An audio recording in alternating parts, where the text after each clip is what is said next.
عزیزان ملت اسلامیہ، اللہ رب العزت کا ارشاد ہے کہ ان کے لیے تیاریاں مکمل رکھو طاقت سے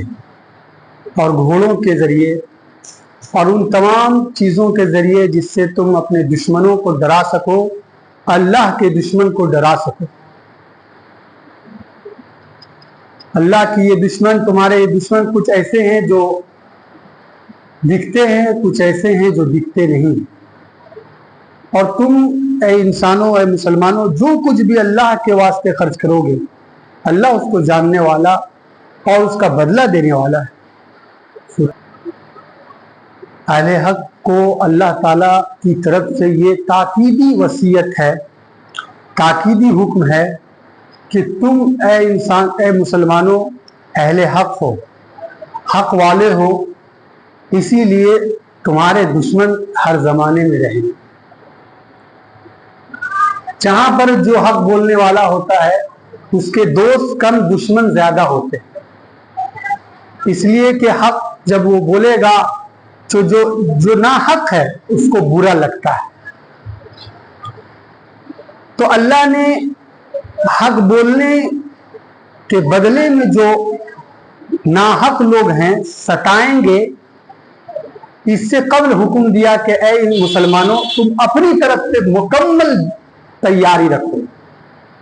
جس طرح کی طاقت تمہارا مخالف، تمہارا دشمن رکھ رہا ہو، تم اسی طرح کی طاقت، اس سے بہتر طاقت رکھو، بہتر ہتھیار رکھو، بہتر صلاحیت رکھو، بہتر قابلیت رکھو، تاکہ جب مصیبت کا وقت آئے تو محض اللہ بھروسے نہ رہو۔ اللہ پر تو بھروسہ کرنا ہی ہے، لیکن حدیث پاک میں اللہ کے نبی صلی اللہ علیہ وسلم نے سکھایا ہے کہ پہلے اپنی اونٹ کو باندھو رسی سے مضبوط، پھر اللہ پہ بھروسہ۔ پہلے اسباب اختیار کر لینا، جو ذرائع ہیں، جو طاقت ہے۔ یہ توکل، یہ بھروسے کے خلاف نہیں ہے کہ آدمی کوئی اسباب اختیار کرے۔ ایک صحابی کو اس تعلق سے غلط فہمی ہوئی کہ بھروسہ کا مطلب اللہ پہ بھروسہ کرنا ہے، تو اونٹ کو باندھے کیوں؟ اللہ تعالیٰ حفاظت کرے گا۔ تو اللہ کے نبی صلی اللہ علیہ وسلم نے سکھایا کہ نہیں، بھروسہ یہ ہے کہ آدمی اسباب کو اختیار کرے اور پھر اللہ پہ بھروسہ کرے۔ آدمی دوا اختیار کرے گا، دوا لے گا، لیکن بھروسہ یہ اللہ پہ کرے گا کہ شفا اس ٹکیا میں، اس دوا میں اللہ دیتا ہے۔ تو یہ تاکیدی حکم مسلمانوں کو دیا گیا کہ تم اپنی طرف سے بھرپور تیاری رکھو۔ اور آپ دیکھ لیجئے مسلمانوں کی تاریخ، خواہ وہ مکے کا ابتدائی دور ہو جس میں مسلمانوں کو 2-3 سال کے لیے شیب ابی طالب، حضرت ابو طالب کی جو ایک گھاٹی تھی، اس میں خاندان ہاشم اور دیگر اللہ کے نبی صلی اللہ علیہ وسلم پر کے جانثاروں کو اس میں بند کیا گیا، اور اس شیب ابی طالب میں کسی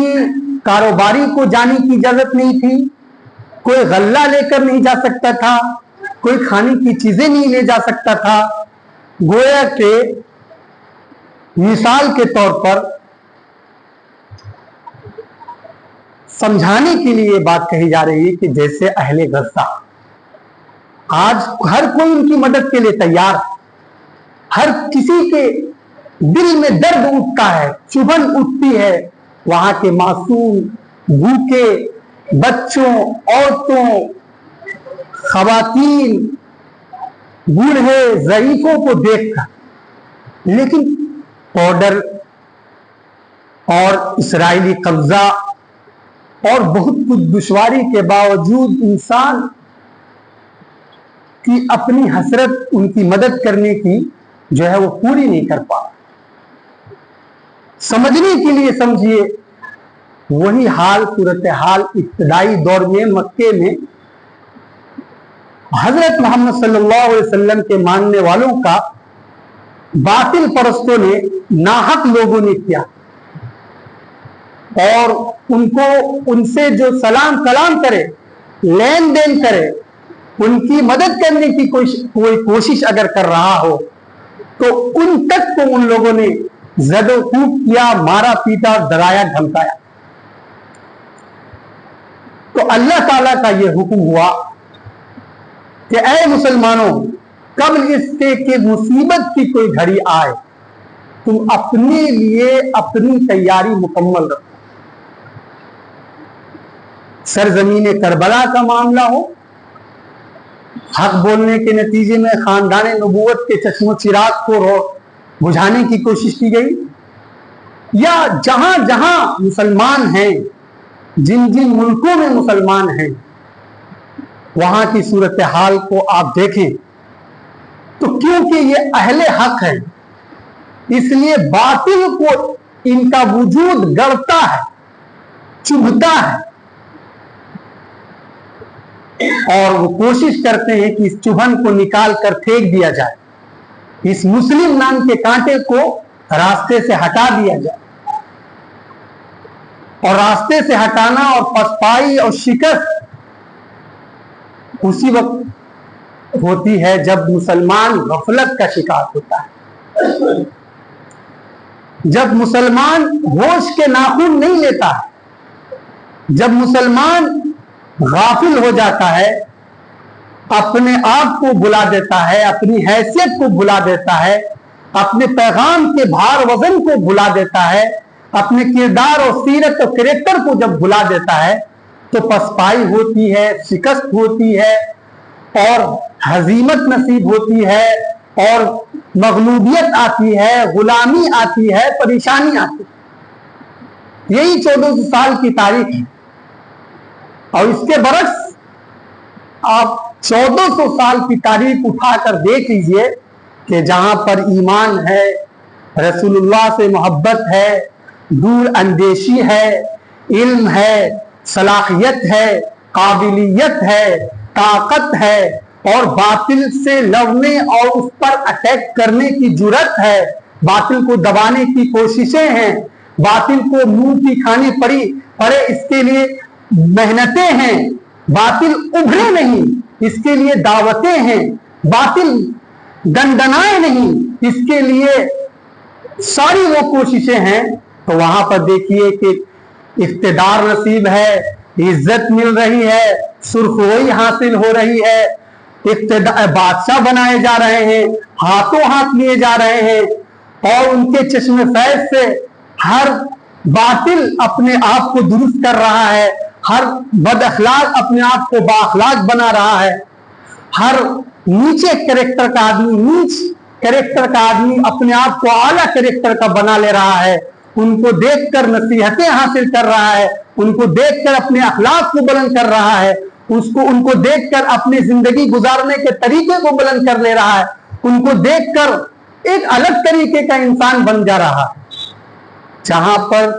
یہ نظر آئے گا کہ پسپائی ہو رہی ہے، ہار رہے ہیں مسلمان، دبائے جا رہے ہیں، ستائے جا رہے ہیں، کچلے جا رہے ہیں، وہاں پر ضرور آپ کو نظر آئے گا کہ غفلت کے شکار تھے، محبت رسول کی کمی تھی، صحابہ کرام کی جو روشن زندگی ہے اس سے روشنی نہیں تھی، وہاں پر آپ کو نظر آئے گا قرآن سے دور ہیں، نظر آئے گا کہ حدیث سے دور ہیں، نظر آئے گا کہ جو اللہ کے رسول کے فرمان ہیں ان سے دور ہیں، اور غلبہ اقتدار کی صورت میں اور حاکم بننے کی صورت میں اور عزت کی صورت میں نظر آئے گا کہ جو وقت کا بادشاہ ہے وہ ٹوپی بن بن کر اپنی ذاتی زندگی گزار رہا ہے، جو وقت کا بادشاہ ہے، وقت کا تہجد گزار ہے، جو وقت کا بادشاہ ہے وہ ہر قسم کی نیک عادتوں کا حامل ہے، ہر طرح کی نیک سیرت و کردار و کریکٹر کا حامل ہے۔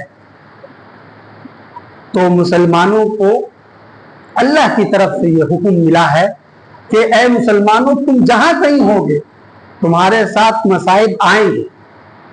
اور مصائب کے بارے میں فرمایا کہ وما اصابکم من مصیبت فبما کسبت ایدیکم، کہ تم کو جو بھی مصیبت لاحق ہوتی ہے وہ تمہارے ہاتھ کا کرتوت ہوتا ہے، اللہ تعالیٰ کی طرف سے کچھ نہیں ہوتا۔ اللہ نے صاف ایک فرمان کہا ان اللہ لا یظلم الناس شیئا، اللہ لوگوں پر ذرہ بھی ظلم نہیں کرتا ہے، ولکن الناس انفسهم یظلمون، لوگ اپنے پر ظلم۔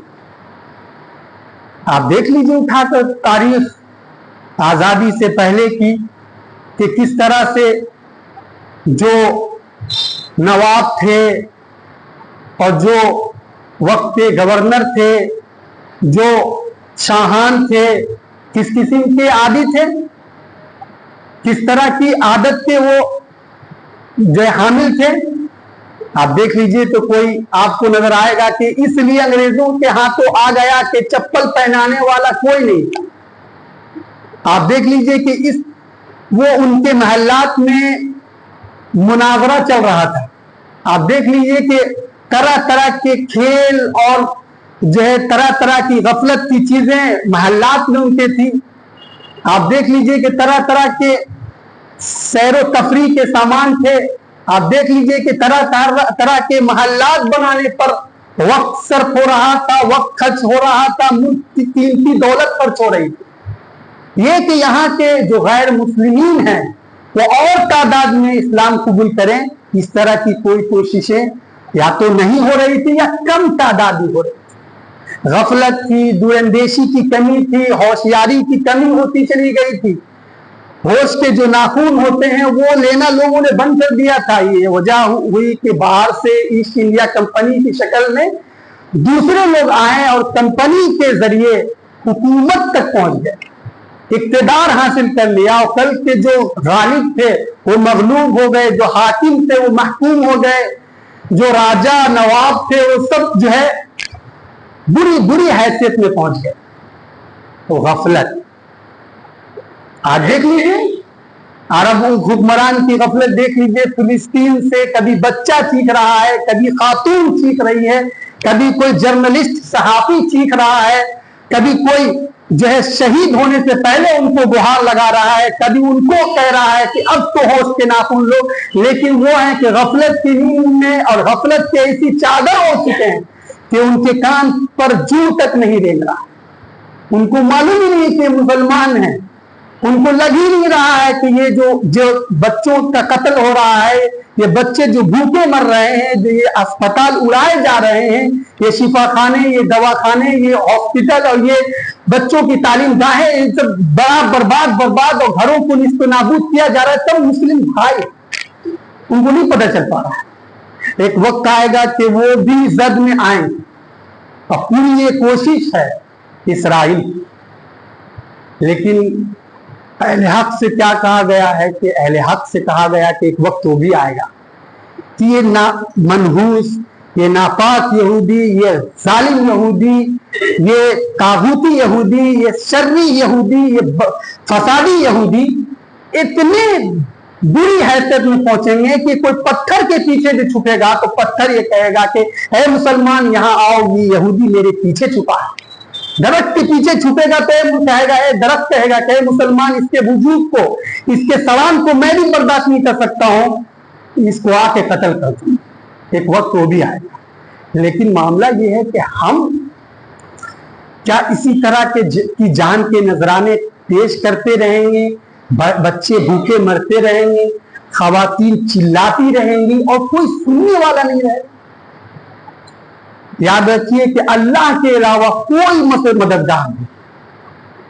اگر اس ملک میں جو صورتحال آزادی کے ٹائم پر پیش آئی ہے